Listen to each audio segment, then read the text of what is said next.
Hello everyone, welcome to enlighten brains. Guys, आज की इस वीडियो में हम डिस्कस करने वाले हैं MGM 27 बुक जिसका नाम है इलेक्ट्रॉनिक मीडिया के इम्पॉर्टेंट टॉपिक्स को। कौन से वो टॉपिक्स हैं जो एग्ज़ाम पर्सपेक्टिव से आपके लिए काफ़ी इम्पॉर्टेंट हैं और अगर आप इन टॉपिक्स को अच्छे से करते हैं तो डेफिनेटली आपके एग्ज़ाम में अच्छे मार्क्स आएंगे। चलिए सबसे पहले बात करते हैं यूनिट नंबर 1 की। यूनिट नंबर 1 में एक टॉपिक आता है जिसका नाम है रिकॉर्डिंग एंड प्रोडक्शन। ये टॉपिक काफ़ी इम्पॉर्टेंट है। इसका एक सब टॉपिक जिसका नाम था आउटसाइड ब्रॉडकास्टिंग OB, इसमें से पहले ही हमें एक क्वेश्चन आ चुका है और ये क्वेश्चन 20 मार्क्स में आया था। क्वेश्चन कुछ यूं है, what is OB in radio. OB की फुल फॉर्म होती है guys outside broadcasting. Discuss the importance of reconnaissance in OB recording. ये क्वेश्चन हमें प्रीवियस ईयर में पूछा जा चुका है। सेकेंड यूनिट में इम्पॉर्टेंट टॉपिक है स्पोकन वर्ड्स प्रोग्राम। इसमें काफ़ी सारे आपको सब टॉपिक्स मिल जाएंगे। आपको उन सारे के सारे टॉपिक्स को अच्छे से याद कर लेना है, कवर कर लेना है। प्रीवियसली हमसे क्वेश्चन किया जा चुका है रेडियो फीचर एंड डॉक्यूमेंट्री के ऊपर। इसी के साथ साथ एक प्रॉपर 20 मार्क्स का क्वेश्चन आया था, what do you understand by spoken word program. Discuss any 4 spoken word program formats with examples. इस यूनिट में से ये एक क्वेश्चन पहले आपसे किया जा चुका है।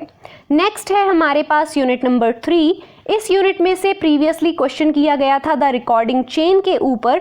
आपने इस टॉपिक को भी अच्छे से कवर कर लेना है। यूनिट नंबर 4 में से क्वेश्चन आया था digital audio work station and components of DAW। DAW की फुल फॉर्म होती है digital audio work station.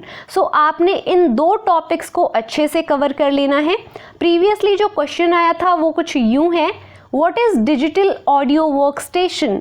Describe the various components of a DAW in detail। इस तरीके से क्वेश्चन आपको किए जा सकते हैं। आपने कंपोनेंट्स को भी अच्छे से कवर कर लेना है। यूनिट नंबर 5 में से क्वेश्चन आ चुका है मॉडर्न ICT बेस्ड प्लेटफॉर्म्स के ऊपर।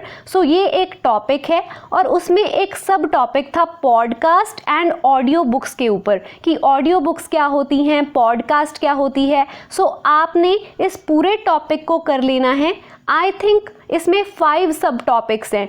आपने अच्छे से सारे के सारे सब टॉपिक्स को कर लेना है। उसके बाद है हमारे पास यूनिट नंबर 6। इसमें से एक क्वेश्चन आया था ISO के ऊपर। ये जो क्वेश्चन होता है ना, आपको सीधा लिख देते हैं ISO, इसको डिफाइन करें और ये आपको 10 मार्क्स में आ सकता है या फिर आपको 20 मार्क्स में भी इसका एक इलेबोरेटेड वर्जन लिखने के लिए कहा जा सकता है। नेक्स्ट जो यूनिट है वो बहुत ही इंपॉर्टेंट है गाइज, इसको आपने बिल्कुल भी मिस नहीं करना है। इस यूनिट में से बहुत सारे क्वेश्चन आते हैं। यूनिट का नाम है पिक्चर कंपोजिशन। ऑलरेडी इसमें से बहुत सारे क्वेश्चन आ चुके हैं जिनको मैंने सेपरेटली मेंशन किया हुआ है। इस यूनिट में एक टॉपिक है एलिमेंट्स ऑफ कंपोजिशन और इसके बहुत सारे एलिमेंट्स होते हैं। प्रीवियसली आपसे लाइन, स्पेस, कलर, फॉर्म, इसके ऊपर क्वेश्चन किया जा चुका है कि इनको आपको डिफाइन करना है। सेकंड, इसी ही यूनिट में से एक और इम्पॉर्टेंट टॉपिक है जिसका नाम है रूल्स ऑफ कंपोजिशन। आपने उस पर्टिकुलर टॉपिक को भी अच्छे से कर लेना है। ऑल्दो कोशिश कीजिएगा कि इस यूनिट का कोई भी टॉपिक आप मिस बिल्कुल ना करें। इस यूनिट में से एक और क्वेश्चन आया हुआ था previously, what do you understand by balance in photographic composition. Describe the difference between symmetrical and asymmetrical balance।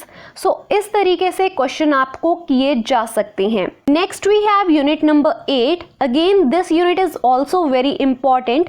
इस यूनिट में से भी काफ़ी क्वेश्चन आपको किए गए हैं, जैसे कि एक्सपोजर वाला जो टॉपिक है, शटर स्पीड वाला जो टॉपिक है। आपने किसी भी टॉपिक को इसमें से मिस नहीं करना है। इसमें से जो क्वेश्चन किए गए हैं वो कुछ इस तरीके के हैं, What is exposure triangle in photography? Explain in detail। ऐसे क्वेश्चन आपको असाइनमेंट्स में भी किए गए हैं। इस तरीके के क्वेश्चन आपको आ सकते हैं। What is shutter speed? How does shutter speed influence the effect of motion in photography? Explain।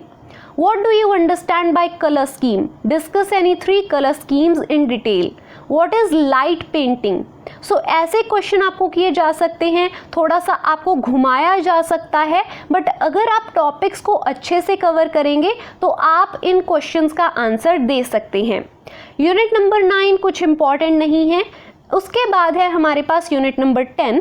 इसमें से आपको एक टॉपिक को करना है राइटिंग फॉर डॉक्यूमेंट्रीज, क्योंकि इसी में से एक क्वेश्चन आ चुका है previously, describe the different type of documentary films with examples. So अगर आप राइटिंग फॉर डॉक्यूमेंट्रीज टॉपिक को करेंगे तो आप इस आंसर को अच्छे से लिख पाएंगे। Next we have unit number 11। इसमें एक टॉपिक है स्टेजेस फॉर प्रोडक्शन। सो आपने इस टॉपिक को कर लेना है। हमें इस यूनिट से प्रीवियसली क्वेश्चन किया गया था, what is a production design, describe the key stages involve in process of production design. Unit number 12 again हमारे लिए इम्पॉर्टेंट नहीं है, बट यूनिट नंबर 13 गाइस बहुत ही ज़्यादा इम्पॉर्टेंट है। इसको आपने बिल्कुल भी मिस नहीं करना है। ये सारी की सारी यूनिट को आपने अच्छे से कवर करना है। इसमें 3 मेजर टॉपिक है। पहला टॉपिक है shot sizes, then camera angles, third is camera movement. ये जो सारे के सारे टॉपिक्स हैं, इनके बहुत सारे आपको सब टॉपिक्स मिलेंगे। आपने एक एक सब टॉपिक को बहुत अच्छे से करना है। आपको प्रीवियसली बहुत सारे क्वेश्चन इस यूनिट से किए गए हैं, जैसे कि 180 डिग्री रूल क्या होता है, लॉन्ग शॉट क्या होता है, मीडियम शॉट क्या होता है, हाई एंड लो एंगल क्या होता है। उसके बाद एक 20 मार्क्स में क्वेश्चन आया था, enumerate the different shot sizes, describe the uses of extreme closeup and long shots. So ये जो यूनिट है ये बहुत इंपॉर्टेंट है। इसी के साथ साथ मैं आपको पहले ही बता चुकी हूँ कि यूनिट नंबर 7 भी बहुत इंपॉर्टेंट है। सो इस पूरी बुक में से unit number 7 and unit number 13 को आपने बिल्कुल मिस नहीं करना है। बाकी की जो यूनिट्स हैं वो जो कम इम्पॉर्टेंट है मैंने आपको बता दी हैं। इसके अलावा अगर हम बात करें 14 से लेकर 16 तक की यूनिट की, तो वो इम्पॉर्टेंट नहीं है। उसमें से अभी तक कोई भी क्वेश्चन नहीं किया गया था, सो इसीलिए मैंने उनमें से कुछ भी आपको नहीं बताया है। 9th यूनिट इम्पॉर्टेंट नहीं है, 12th यूनिट इम्पॉर्टेंट नहीं है। सो अगर आप चाहें तो इन यूनिट्स को स्किप भी कर सकते हैं, कोई प्रॉब्लम आपको नहीं होगी। सो गाइज ये थी हमारी आज की वीडियो। आई होप इस वीडियो से आपकी हेल्प हुई होगी। अगर आपको ये वीडियो अच्छी लगी है तो अपने फ्रेंड्स के साथ इसको शेयर करें, इस चैनल को सब्सक्राइब करें एंड अपना रिव्यू ज़रूर दीजिएगा कि आपको एग्जाम में कैसे क्वेश्चन किए गए, क्या आपकी हेल्प हुई या फिर नहीं।